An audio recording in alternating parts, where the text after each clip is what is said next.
Namaskaram friends. So let's discuss a new chapter from the book Krishna, the Man and His Philosophy. This is chapter 9 and the name of this chapter is The Cosmos is a Dance of Opposites. So let's start with our first question. How is it that Krishna is called a celibate in spite of his being a man of joyous dance and sensuous celebration? What is the place and relevance of Ras Leela, the dance of celebration in modern society? So let's discuss it. To understand Ras Leela, the dance of celebration, what is first necessary to know is that the whole of life is a meeting of contradictory forces and that all of its happiness comes from this union of the opposites. The very mysterious and ecstasy of life lies hidden in this unio mystica. To begin with, it is good to understand the metaphysical meaning of the celebration that our universe is, and then together we will go into the life of Krishna, a complete miniature of this celebrating universe. Raise your sights and look at whatever is happening all around in this vast universe of ours. Is it anything other than a dance, a celebration, an abounding carnival of joy? It is all celebration, whether it is clouds gliding in the heavens or rivers rushing to the seas or seeds on their way to becoming flowers and fruit, or bees humming or birds on the wing or love affairs between men and women. It is all a panorama of play and dance and celebration. Ras has a universal meaning. It has a cosmic connotation and significance. Firstly, the meeting of opposite energies is the cornerstone of all creation of the universe. To construct a house with a door, we put an arch at the top of the door with the help of opposite shapes of bricks to support it.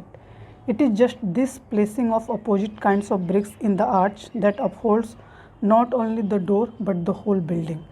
If we use uniform kinds of bricks in the arch, it will be impossible to construct a house. In the same way, the whole play of creation at every level of life begins when energy becomes divided into two opposite parts. This division of energy is at the root of all creation, of all life in the universe, and with the cessation of this division of all life plays comes to a full stop. When the same energy becomes one, when it returns to its primordial state, total destruction, the ending of the universe happens. And when the same energy again divides itself into two, creation begins anew. Ras, the dance of celebration, is the most profound attribute of the mighty stream of creation, and creation in itself is the interplay of polar opposites, thesis and antithesis. When opposites collide with each other, it results in conflict, hostility, and war, and when they embrace each other, there is love and friendship. Without the meeting of the two, creation is impossible.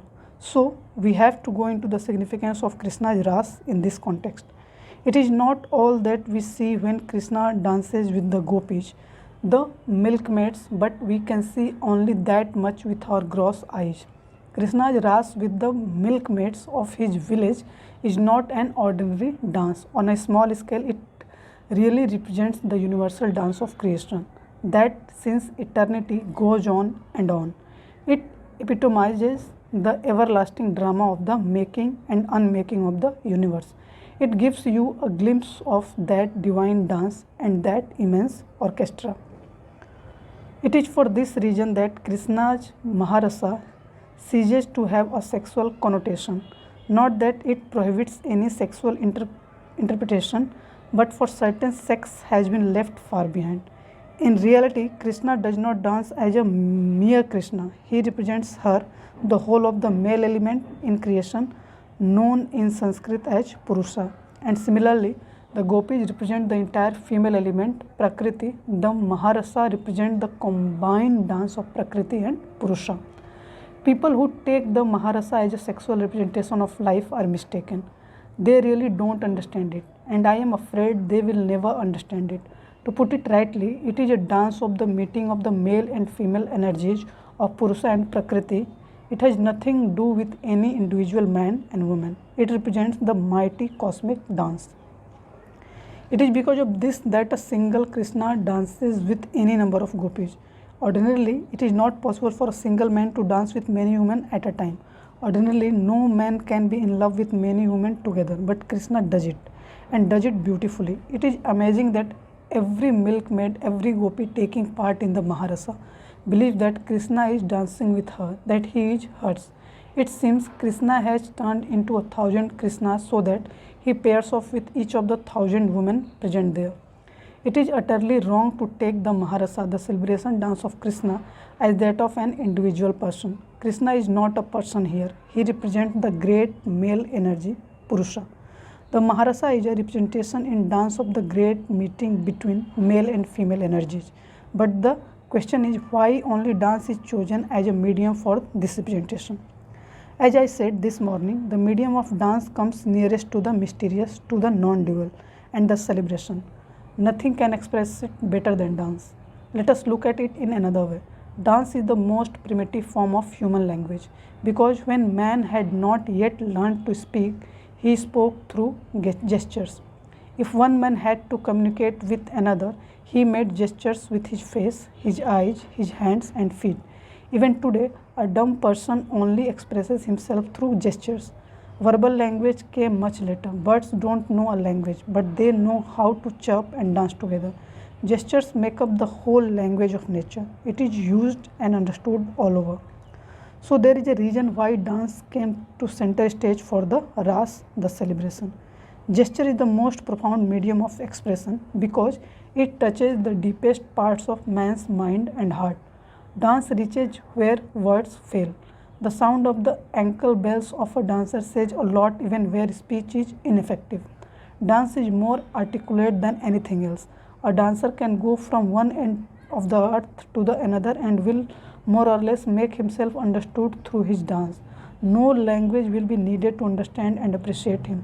No particular level of civilization and culture will be required to understand a dance. Dance is a kind of universal language. It is understood everywhere on this planet. Wherever a dancer goes, he will be understood. Man's collective unconscious is well aware of this language. To me, the great Ras happening in infinite space with millions of stars like the sun and the moon dancing rhythmically is not an ordinary dance.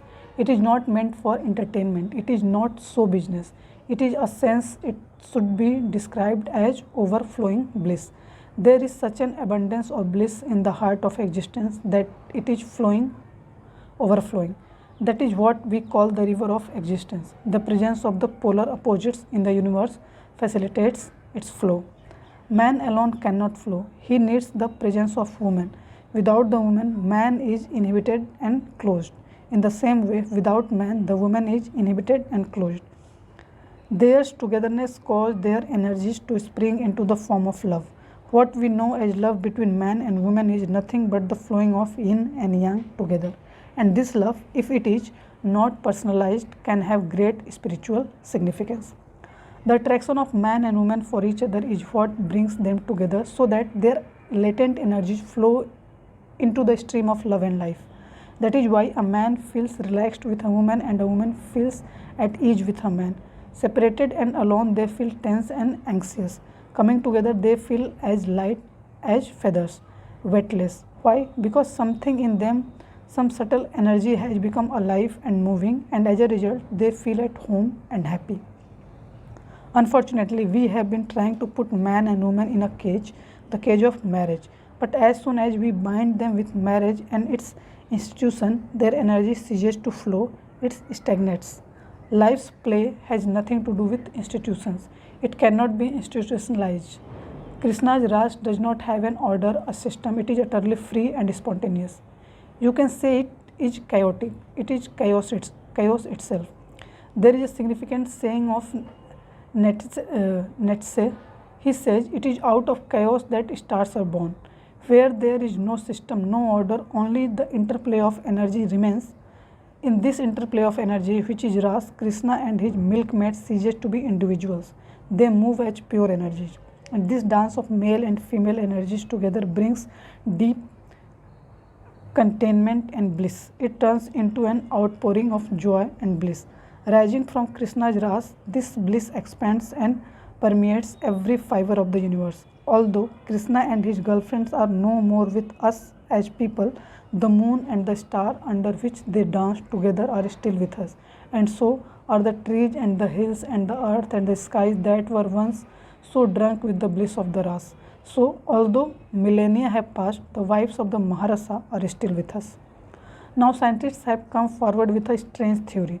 They say, although people come and go, the subtle vibes of their lives and their living remain suffused in existence forever. If someone goes to dance on the grounds where Krishna once danced with his gopis, he can hear the echoes of the Maharasa even today. If someone can play a flute near the hills that in the past echoed with the music of Krishna's flute, he can hear those hills still echoing it everlastingly. In my view, the Ras symbolizes the overflowing outpouring of the primeval energy as it is divided between man and woman. And if we accept this definition, the Ras is as relevant today as it was in the times of Krishna. Then it is everlastingly relevant. Lately, I have received a suggestion from many friends that man and woman should be segregated from each other when we go for meditation because they think it will help their meditation. This suggestion is utterly stupid.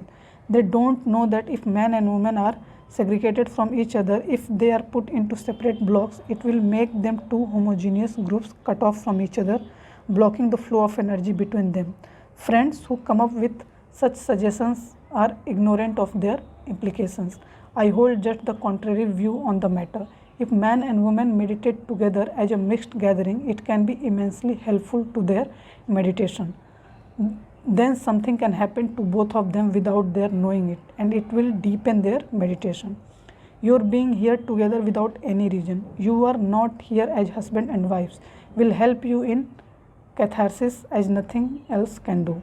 The very presence of the opposite sex will stir many deeply repressed emotions in both man and woman, and it will then be so easy to cathode them. The terrible mental tension through which mankind is passing at the moment is the result of his segregation, this apartheid of man and woman. We have separate schools and colleges for boys and girls. Men and women sit in separate groups in churches and temples. Everywhere the sexes are being made to keep a distance from each other. Much of our present day trouble and misery stems from this unnatural and unhealthy practice because it violates the basic law of nature. In this world, the entire structure of life is based on the togetherness of the opposite forces. The more natural and spontaneous this togetherness, the more beneficial it is. The significance of Ras, the dance of celebration, is everlasting. It issues from the fundamental principle of life. This fundamental principle says that man and woman are incomplete in themselves. They are fragments of a single whole, and they become whole and healthy only in close togetherness, in union with each other. If this togetherness happens unconditionally, it will complete the two in an extraordinary and unhealthy way. On the other hand, if the union is conditional, if it has a motive, it is bound to lead to enormous difficulty and trouble in the process of its completion. However, so long as man and woman exist on this earth, the Ras will continue to be in vogue in many shapes and sizes. Maybe it does not attain the height and depth it had with Krishna, but if we grow in understanding and wisdom, it is not impossible. More or less, every primitive community is aware of the beauty and significance of the Ras, of their own kind of Ras. They work hard through the day, and in the night, both man and woman gather together under the open sky and dance with abandon for hours and hours. While dancing, they forget their family relationships and mix freely with each other as man and woman and dance madly, as if all of life is meant for dancing and celebrating. They go to sleep only when they are utterly tired, and so they enter into a sleep so deep it may cause the civilized society envy. It is for this reason that the peace of mind and the joy of life these poor people enjoy is unknown to the most affluent people who just by wishing can have all the good things of life. The rich are missing some basic truths of life for certain, and somewhere they are erring very grievously. Now let's move on to the next question. Legend has it that Ahilya, a woman turned into stone, had waited long enough for the coming of Rama to resurrect her, and that another ordinary woman, Kubja, persuaded Krishna to make love to her. Do these stories have some spiritual significance? So let's discuss this question. Everything in existence happens in its own time, a time for which one has to wait with tremendous patience. Everything has its season, nothing happens out of season. Time and occasion have great importance in life, and it is necessary to go into it from different angles. I don't believe that Ahilya had actually turned into stone. This is just a poetic way of saying that she lived a stony life, a dull and dreary life until she met Rama, whose love transformed her life. It is possible a woman will come to her flowering only through a particular man like Rama, and that she will patiently wait for such a man to come into her life. It is a poetic metaphor to say that Ahilya had turned into stone. It means to say that with the right opportunity, with real love, even stone comes alive. It also says that no one except Rama could have fulfilled her. The crux of the story is that everybody and everything has its own season, its own moment of fulfillment for which one must wait with patience.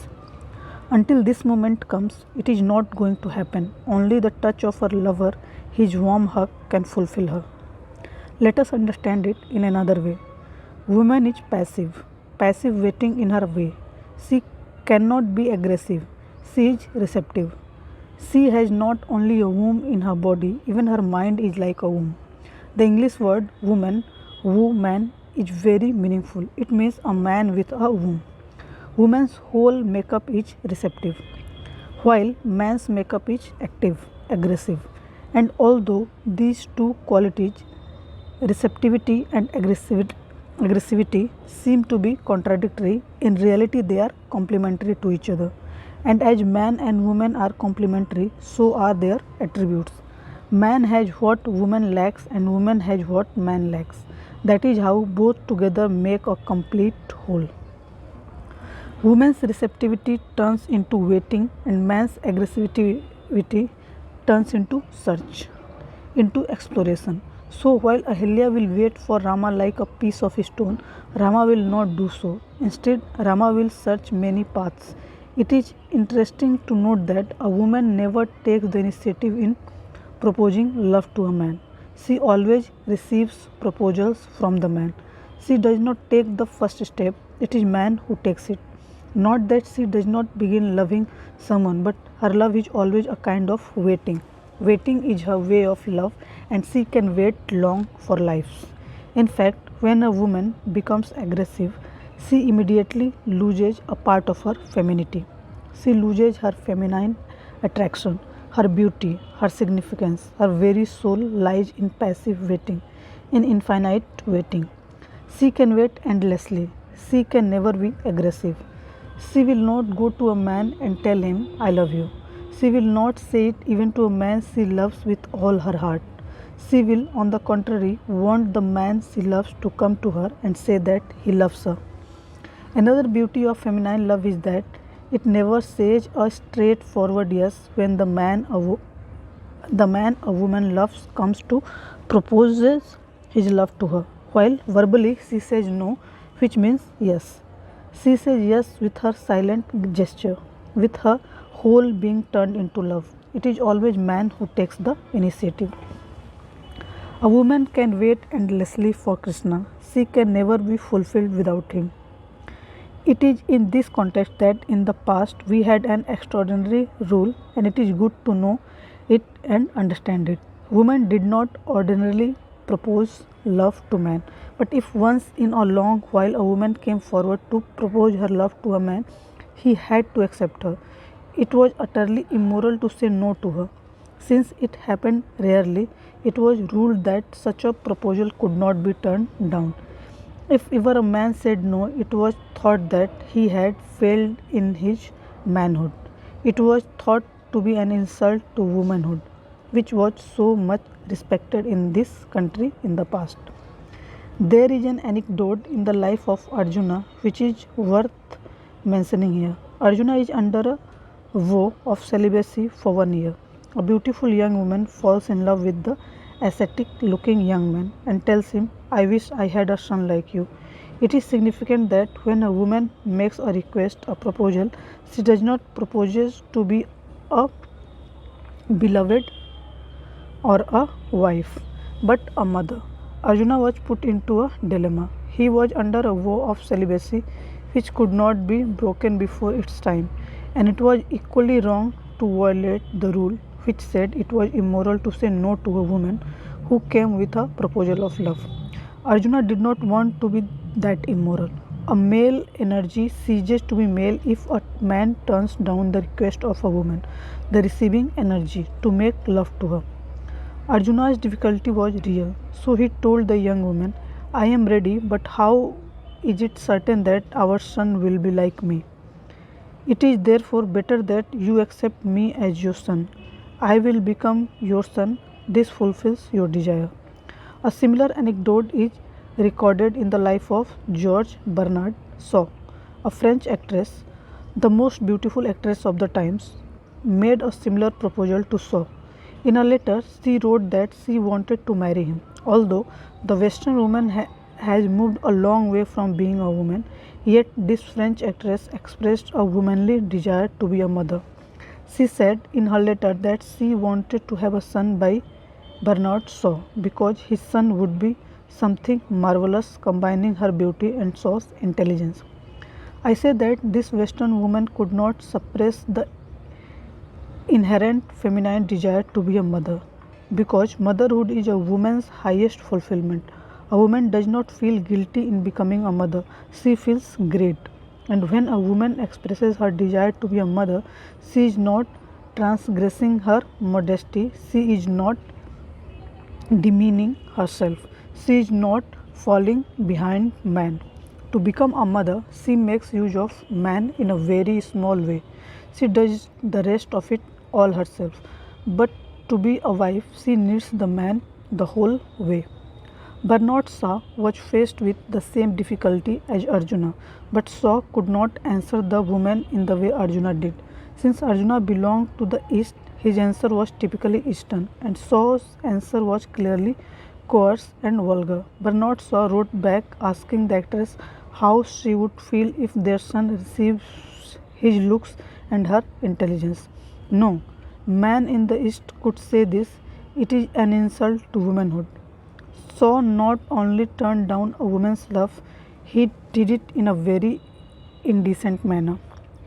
Kubja has waited long for Krishna.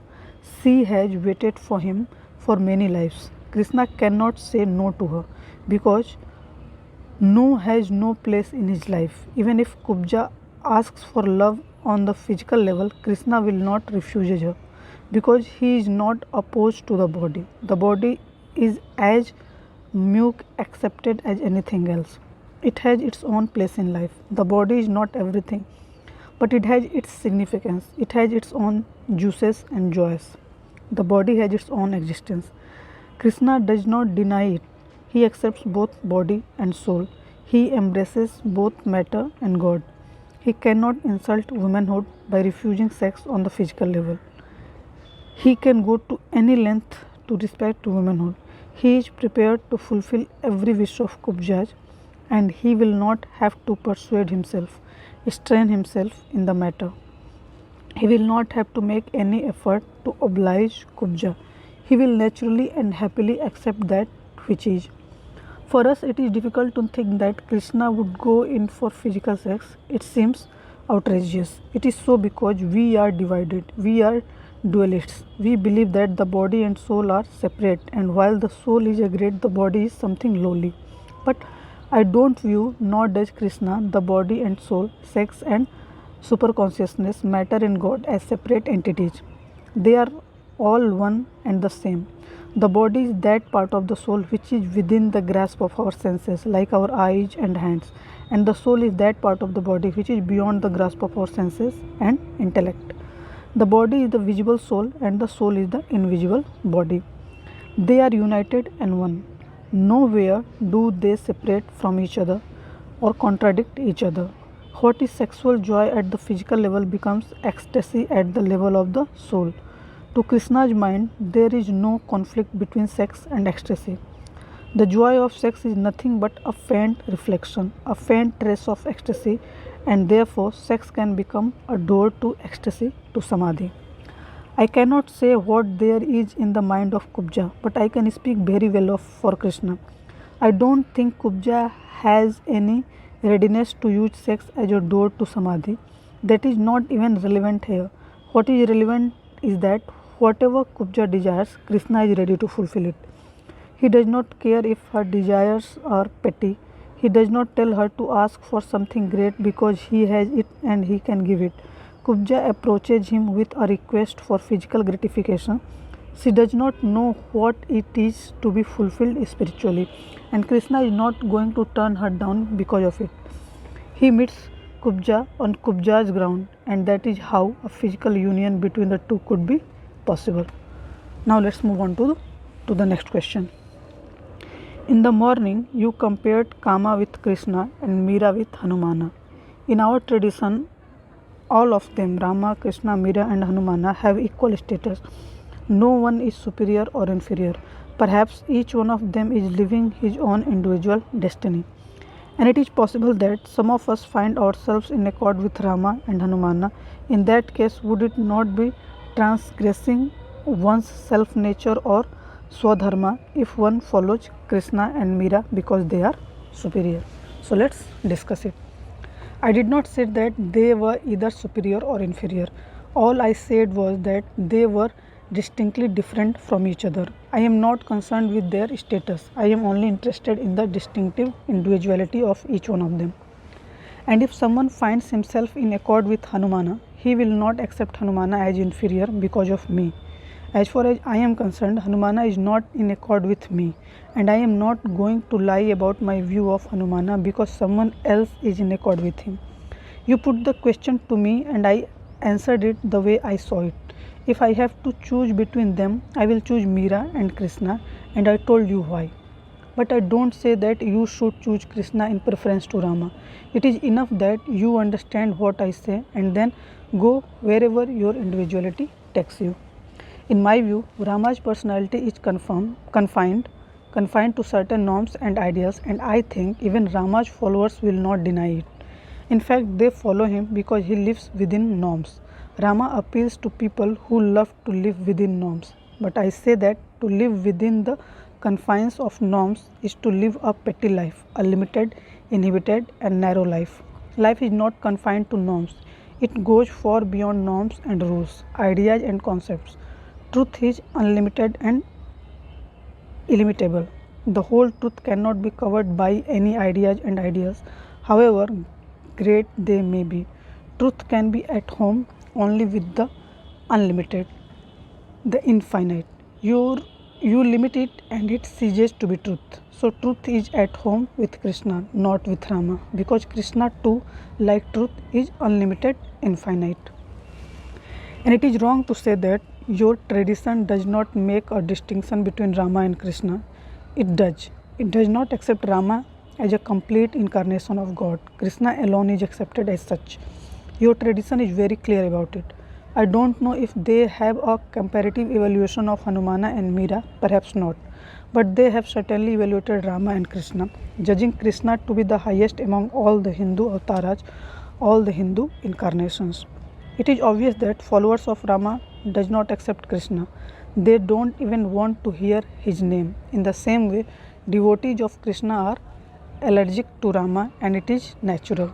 But I am a follower of no one. I follow neither Rama nor Krishna. I have nothing to do with them. Therefore, I can see them exactly as they are, and I will say the truth. To me, it seems that Rama's life is clear-cut and defined. There is nothing hazy about it. Krishna's life is not that neat and clear-cut. It cannot be. And that is why it has great depth. Rama has cut out a portion of a vast and wild jungle and turned it into a neat and clean garden by removing unwieldy bushes and shrubs. But this does not mean that the vast jungle has ceased to be. It is there, surrounding the little garden. D.H. Lawrence often said he wanted to see man in his wild form. That modern man had turned into a garden and was diseased. While Rama is a small and enclosed garden, Krishna is the vast jungle itself, wild and rugged and chaotic. It lacks planning and organization, order. It has no roads, no pathways, no sidewalks, not even flower beds. It is full of wild animals like lions and tigers. It is infested with all kinds of snakes and reptiles and lizards. At places it is dark and awesome. Even fugitives from the civilized world like robbers and thieves take shelter here. It is packed with wilderness, with ruggedness, dangers. Krishna's life is that gigantic jungle, while Rama's life is a kitchen garden in the backyard of your house, where everything is in order, where there is nothing to fear. I don't say to you don't have a kitchen garden. What I say is that a garden is a garden and a jungle is a jungle. When you are bored with your garden, you think of the jungle because it is nature's own creation. It is not of your making. There is a life, grandeur, and beauty in the jungle which no garden can have. Your tradition has made a comparison between Rama and Krishna, but not between Hanumana and Meera. It is not that necessary to evaluate Meera and Hanumana comparatively. Since you raised the question, I have to say something about it. Where will you place Hanumana when his Lord Rama himself is only a kitchen garden? At best, he can be a flower pot, nothing more than that. And as a flower pot in the garden of Rama, he is very neat and clean, at times more orderly than Rama himself. Now let's move on to the next question. Does Hanumana take to dancing once in a while? So let's discuss it. It is possible. When a strong wind comes, the plants of a garden sway and dance. Even the plant in a flower pot begins to sway. But the dance of a jungle is like Shiva's Tandava, his dance of destruction. This dance is mighty, it is immense, it is awesome. This dance of the jungle is, as the jungle is beyond our control, and it is frightening to us. The dance of a garden is small and manageable. We can manage it. Hanumana can dance, but he is subject to Rama's control. Meera is different. When she dances, even Krishna cannot control her. Hanumana cannot disobey Rama. He is disciplined and obedient. It is true that we need discipline in the world, but discipline is not everything. Everything that is profound, great, and immense in life is free from discipline. Everything that is true, good, and beautiful in life comes exploding. It follows no rules, no discipline. However, this is how I see them, Meera and Hanumana. And I told you about my choice. I choose Meera, but it does not mean that you should do the same. And I don't think in terms of the superiority or inferiority of one. I am simply pointing out the difference that is there.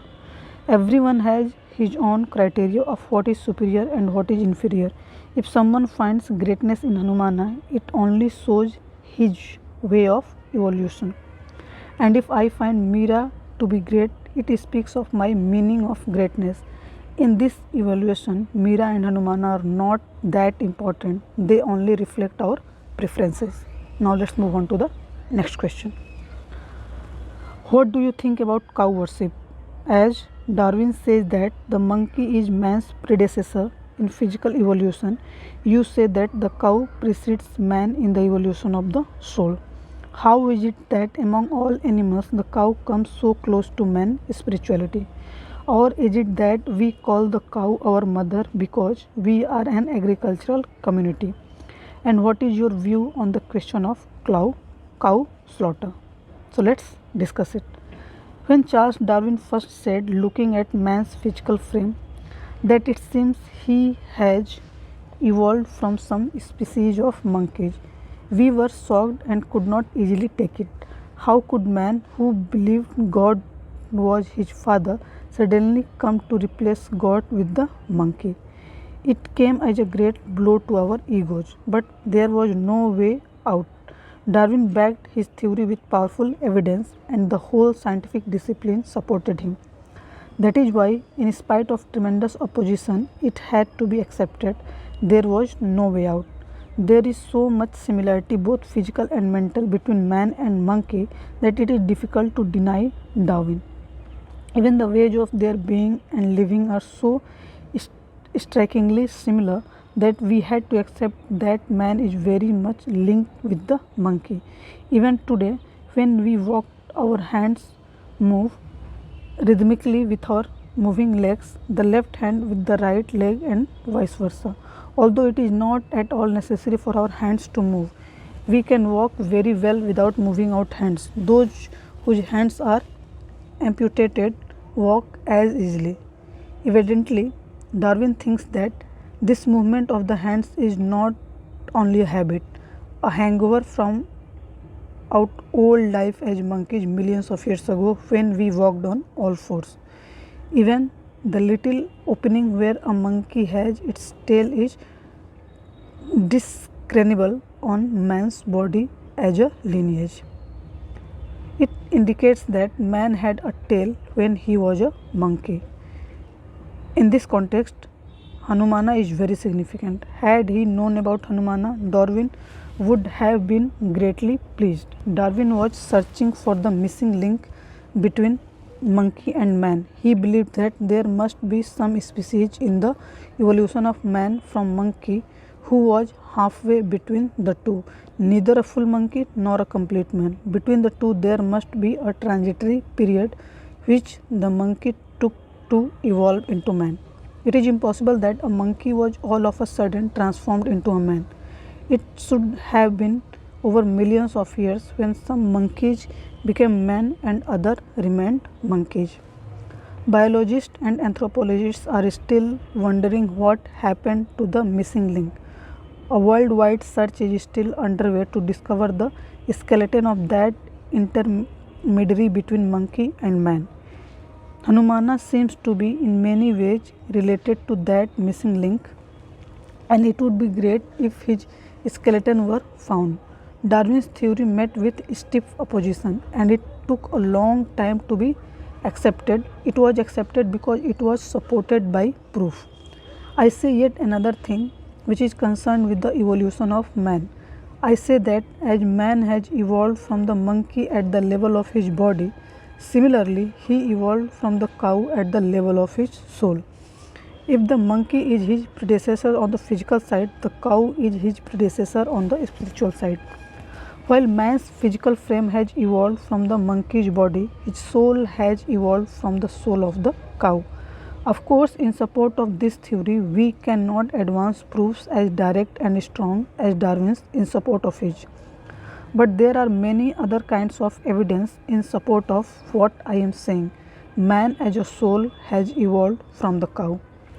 It is not reason enough to call the cow our mother because we are an agricultural community and the cow has great use and importance for her. If it were so, we should have called the bull our father, which we didn't. And we don't turn every utilitarian object into a mother. There is no reason to do so. The railway train has great utility for us and we cannot do without it. But we are not going to give it the status of a mother. No community calls the airplane mother, although it is so important to modern life. Never and nowhere has an object of utility been called mother, despite the fact that there are any number of things that have utility, and there is no relationship between motherhood and utility. There must be some other reason for regarding the cow as our mother. In my view, the cow is man's mother exactly in the same way as the monkey, according to Darwin, happens to be his father, and I have good reasons to say it. Further, most of these reasons are based on the findings of physical search into man's memory of his past lives, called Jati Samran in Buddhist terminology. Thousands of yogis down the centuries have explored and recalled the memories of their past lives and have found retrospectively that as soon as the chain of their human lives comes to an end, the life of the cow begins.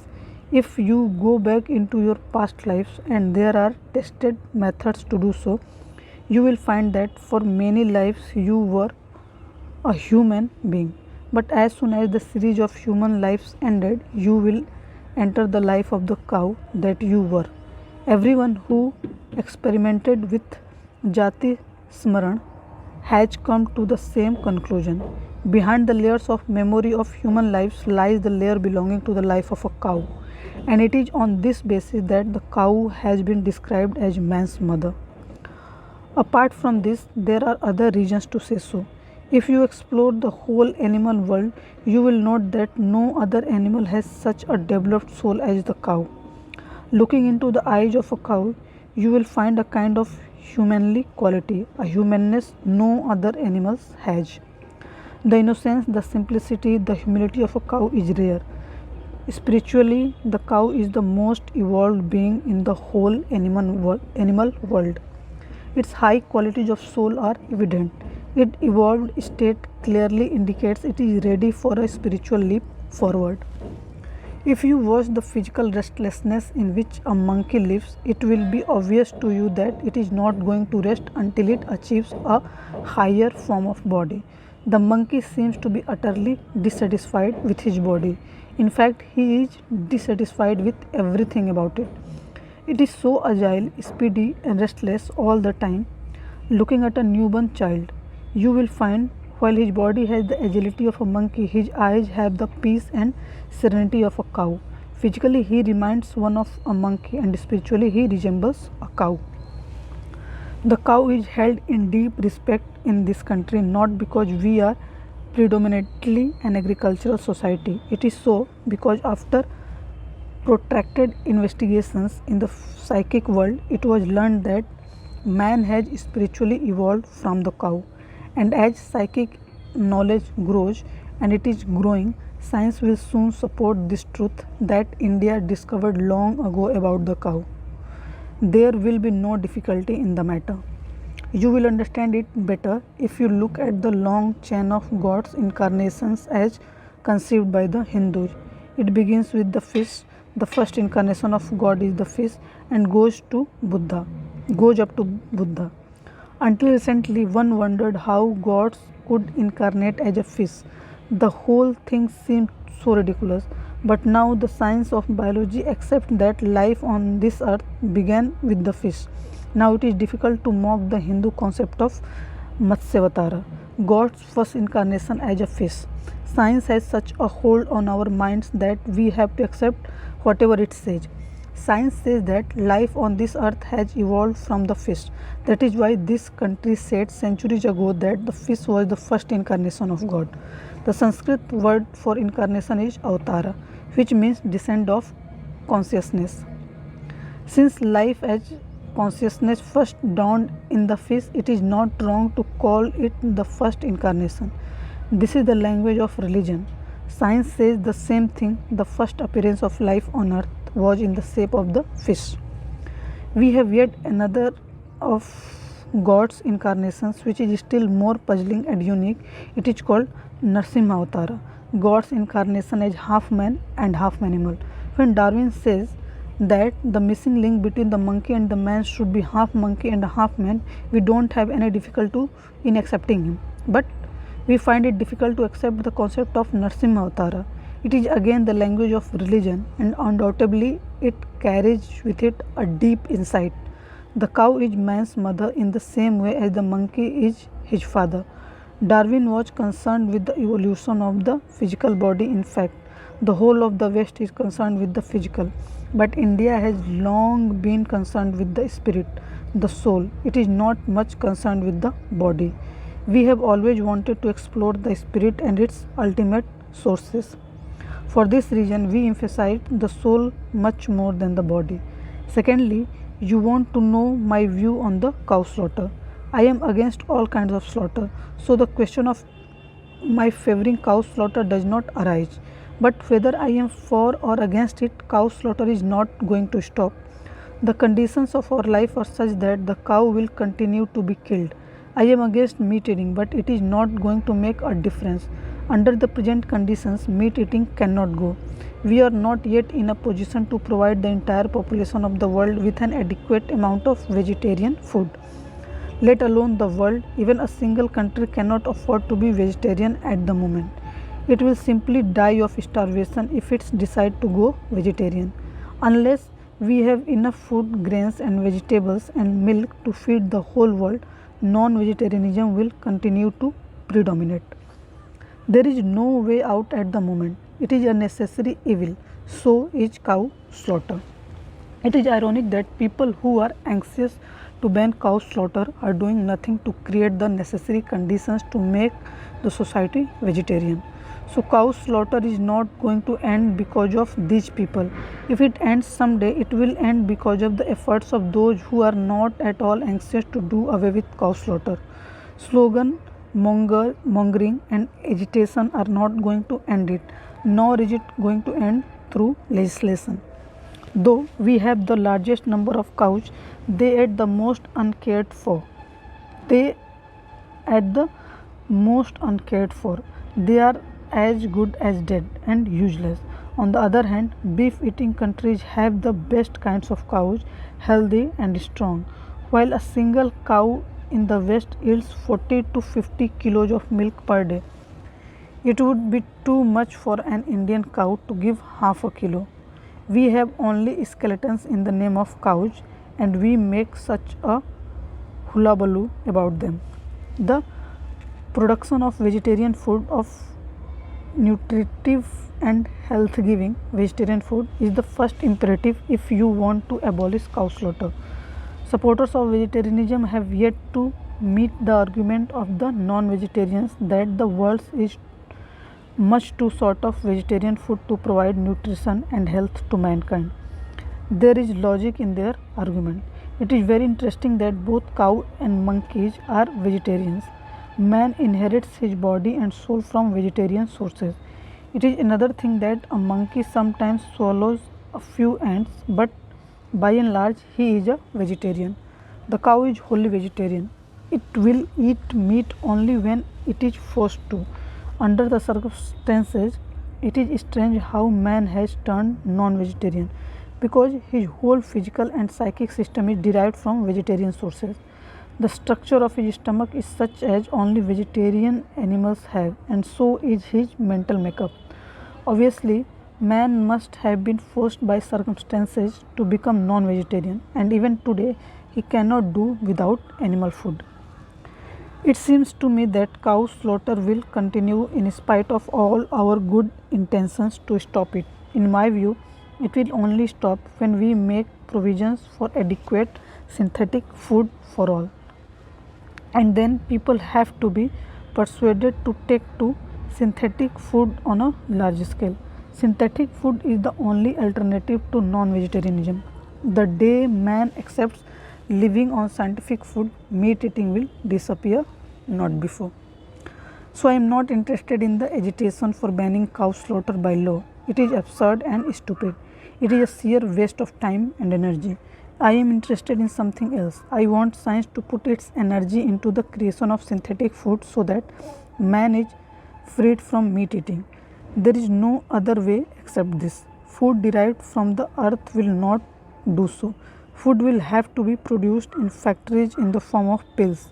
The population of the world today ranges between 3.5 to 4 billion, and this goes on increasing. In spite of what we do to control population, it is going to increase in an unprecedented manner. The day is not far off when we will leave behind this agitation against cow slaughter and will instead be agitating for a large scale slaughter of man. The day is not distant when man will eat man, because you cannot argue with hunger. As we now ask a dying man to donate his eyes or kidneys, we will soon ask him to donate his flesh for the hungry, and we will honor him who donates his flesh. As today we honor one who donates his heart or lungs, there is going to be such a population explosion on the earth. Very soon we will begin to think it is unjust to cremate dead bodies. They should be saved for food, and it will not be something new and extraordinary. Cannibalism has been known to man since ancient times. There have been tribes where man ate man to satiate his hunger. Once again, we were coming close to that situation when cannibalism will be revived. In view of it, it is just stupid to agitate for a ban on cow slaughter. It is utterly unscientific to do so. I don't suggest that cow slaughter should not and cannot go. It can go. Not only the killing of cows, all kinds of killing can go. But then we will have to take a revolutionary step in the direction of our food and food habits. I am not in favor of cow slaughter, but I am also not in favor of those who shout out, shout out against it. Shout out against it. All their talk is sheer nonsense. They don't have a correct perspective and a right plan to stop cow slaughter. But it must stop. The cow should be the last animal to be killed. She is the highest in animal evolution. She is the connecting link between man and animal. She deserves all our care and compassion. We are connected with her in an innate and intimate manner. We have to take every care for her. But remember, caring is possible only when you are in a position to take care. Without the facilities and the wherewithal, caring is impossible. We have to be pragmatic. It is no use being sentimental. I should tell you an anecdote which I narrate to some friends the other day while we were on a walk. A priest has to go to a church to give a Sunday sermon. The priest is an old man and his church is 4 miles away, and the road to it is difficult as it passes through a hilly area with many ups and downs. So the old priest hires a horse driven coach for his journey. He sends for the owner of the coach and tells him that he will be well paid for his services. The coachman says, "That is okay, but my horse Gaffar is very old and we will have to take care of him." The priest says, "Don't worry, I will be as considerate of the horse as you are. He will be well cared for." After only a half mile's drive, the coach reaches a steep rise in the hills. So the coach stops and coachman tells the priest, "Now please step out of the coach because the uphill road begins, and since Gaffar is very old, we have to care for him." The old priest gets out and begins to walk alongside the coach, and when they reach the plain, the priest is asked to board the coach again. This is how the whole journey is covered.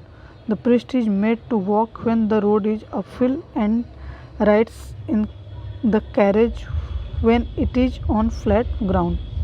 On a 4-mile journey, he drives hardly a mile in the coach, and the rest he has to cover by walking. In fact, he has to walk where for his age it is necessary to ride, and he rides where he can well afford to walk. When the coach reaches the church, the priest pays the coachman and tells him, "Here is your fare, but before you go, I would like you to answer a question. I came here to give a sermon and you came here to earn money. It is okay, but why did you bring Gaffar? It would have been easier if only you and I had come. Why Gaffar?" Life is lived according to its needs and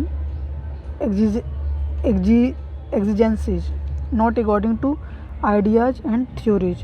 The cow cannot be saved when man himself is facing death. To save the cow, it is necessary for man to become so affluent that he can afford it. Then, along with the cow, other animals will be saved too.